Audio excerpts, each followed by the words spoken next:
Hey guys, and welcome back to my channel, and today's video is going to be me sharing as much as I can about my finances without sharing everything basically. Like you can tell from the title, it's going to be a video on how to save money, and coming from me, just letting you know, I'm someone who has not been very cautious or careful with her finances for how many years now. Like I've been having a decent job, when I say a decent job, I mean a job that makes me good enough money since I think 2019, and then 1 year in 2020 was like a COVID gap for me. But yeah, 2019, then 2021, 2 3, and now 2024. So this is like the fifth year of me earning, and I would say the past 4 years I have not been very good with. I would say last year maybe it was decent, but I think before that, like the first 3 years, I was not good with saving my money as much, or rather, even if I did save money, it would not be like, you know, in a very cautious, smart way, essentially, is how I can put it in the best way. So I would say last year is when I started, and then this year I have kind of continued on the journey of being smart with my money and making good financial decisions in terms of savings, investments, not like, you know, spending all of my money essentially. So in today's video, I'm going to share with you like some bare basics. If you're someone who struggles like me to save money, I think it's a good starting point for both you and me. And I've basically been like these steps I'm going to share today is basically the steps I've been following since the past year and a half or so. And I thought I could sit down here and talk to you guys about it, because it can be quite overwhelming, and also at the same time, if you are someone who's not been very good at it, you can suddenly feel like, oh my god, what have I been doing? How I just wasted so much money over these years, and what do I do? Am I going to make it? Am I going to be able to achieve financial success? It can be very, very overwhelming, in short. So I wanted to sit down and create a very simple check sheet for you guys, and I want to let you know that no matter how early or late you're starting in life, it's never going to be too late. So always keep that in mind. But yes, without any further ado, let's jump into this video and let's get started with all these tips and tricks and what you can do basically step by step, and what I have been doing to achieve my financial goals essentially. So starting with, first, you need to make some sort of a budget for yourself, where you have outlined what your total income is, what are your expenses for the month, and how much you can save. So what I do is, I know what my salary is going to be, because I have a job. So I'm not talking about like money I make off of YouTube, because those are like pennies. I have a full-time job that makes me XYZ amount of money, and it's the same like every month. I know this is going to be my fixed salary. So what I do is, I know what my fixed salary is. Now you basically total up all your expenditure for the month. So for me, it would be my travel expenses, I would say, is the primary one, because that's something I can't ignore. The second one would be like just day-to-day like chote mote expenses that you make, and then the third one would be my credit card bill.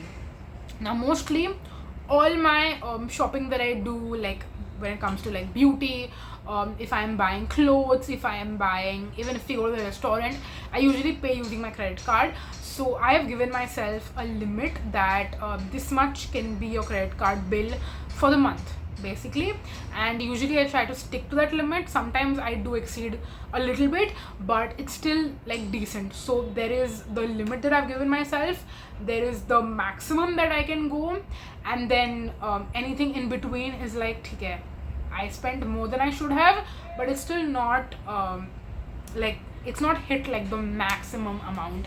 And this is something you have to give yourself based on your salary, basically, is how you can decide how much you can tend to spend. Don't go based on your credit card limit, because usually credit card limit is more than your actual salary. So don't ever go by credit card limit. You should decide a limit for yourself, that how much are you okay with spending. So if I deduct my travel expenses and my chote mote expenses from my salary, I'm still left with a decent amount of money. And then how much I'm allowed to spend on my, like, through my credit card for other expenses like shopping, etc., is separate. Now after that, the amount that is left is like your savings basically for the month. Now ideally, if you are someone who's a shopaholic and you find it hard to save, what I would suggest is first, like, from your salary wala amount, deduct your primary expenses, which, like, those are essential for you. So if you are running your own household, it would be your electrical expenses, it would be your grocery expenses, like that kind of stuff. And also if you're traveling to work, then your travel expenses and those, like, essentials, basically. Subtract that from your salary. Whatever amount you have left, from that amount, first remove your savings.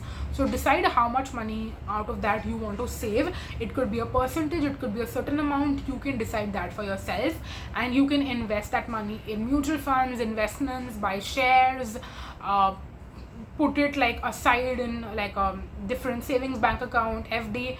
Do whatever you want to do it, but just save that money. And that should be money that you cannot touch. And when I say that, I literally mean it. So that is why if you're just putting it in a bank account, it would be more easy to remove it out. But if you're putting it in, like, shares, which you can also easily remove, but if you put it in mutual funds or FD or something like that, you cannot literally touch that money. So that is the best way, I feel like, to save that money. And then whatever you have left after, that would be your money that you're allowed to spend on expenses like beauty, clothes, shoes, bags, whatever you want to buy. So that would be like your bifurcation of the three: your income, out of which you have your savings, and you have your expenditure. Now that would be step one. Step two would be, of course, analyzing all of this and seeing how much you are saving and whether you're saving enough to where you want to be. Now it's a very simple rule. If you want to save more, you have to reduce on your expenses. That's just how maths works. There is no way that you can spend the same amount of money but also increase your savings. The only way to do that would be to then increase your income.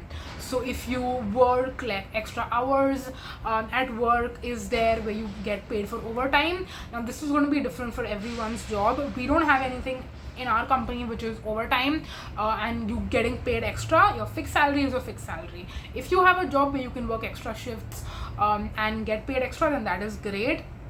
Also, what you can do is take up a side job, freelance, anything like that, where you can also make extra money. So then you can keep your expenses where they are. You don't have to reduce on your expenses. At the same time, you can increase your savings by earning more. That's just how maths works. So that would be the step two, is kind of analyzing in detail what the numbers are and where you want to be, and are you where you want to be, or how far are you from where you want to be.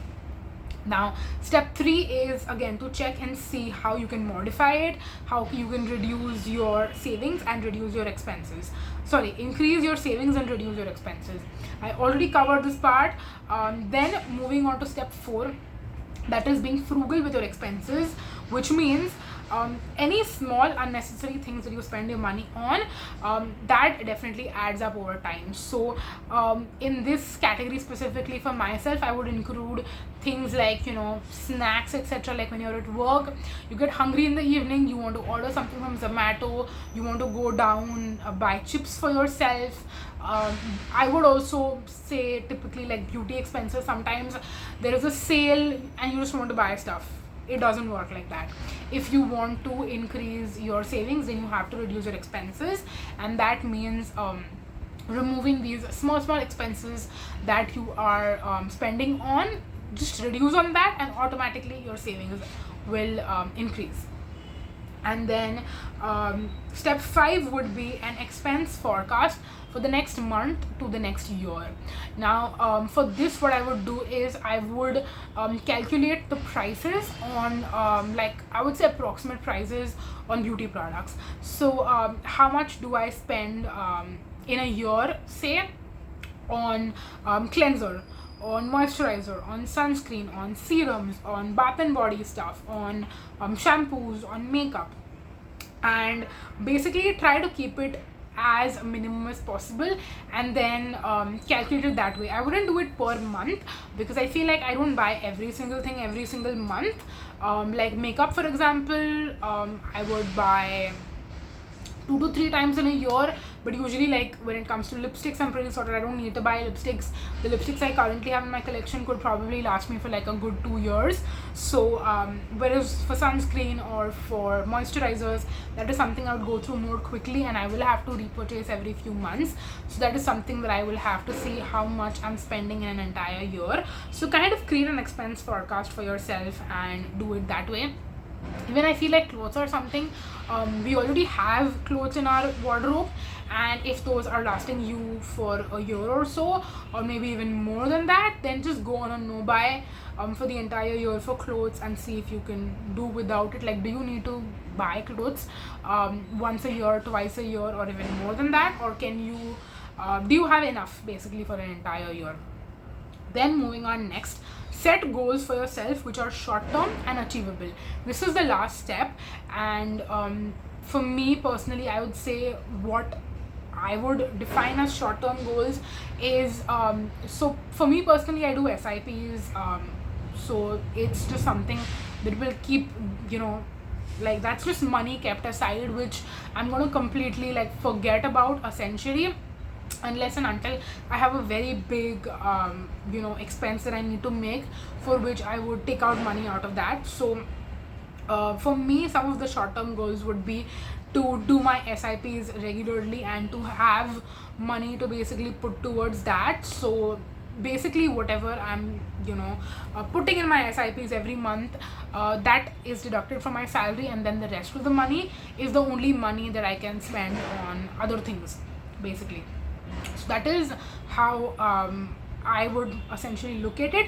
And apart from that, I also want to increase the number of SIPs or the amount of money that I put in SIPs every single year, and that way I know that I am continuing to spend more and more. We all know that every year when you get your promotion, your appraisal or whatever, your salary obviously tends to increase.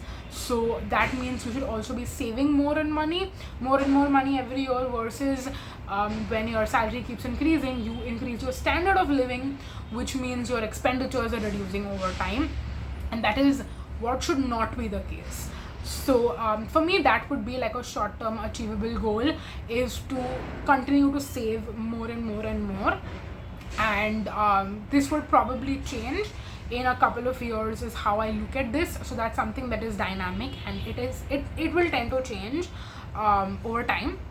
So this is what I'm going to do as of now, and I also want to do a follow-up video to this video talking about some other ways in which I kind of have trained and programmed my brain to spend less money on shopping. So if you are interested in that, then let me know, and let me know if you enjoyed this video by leaving a comment down below, and let me know if you found it helpful. That is the main thing that I want to know, is if you are struggling to save and you're not able to get your finances under control and your expenses under control, then I'm hoping that this video is going to help you guys.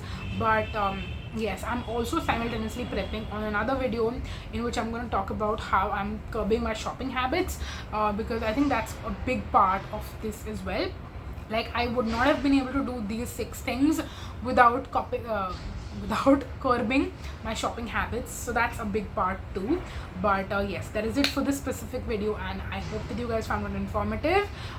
So let me know your thoughts down below. But that's gonna be it. Thank you so much for watching, and I'm gonna see you in my next video. So until next time, bye bye.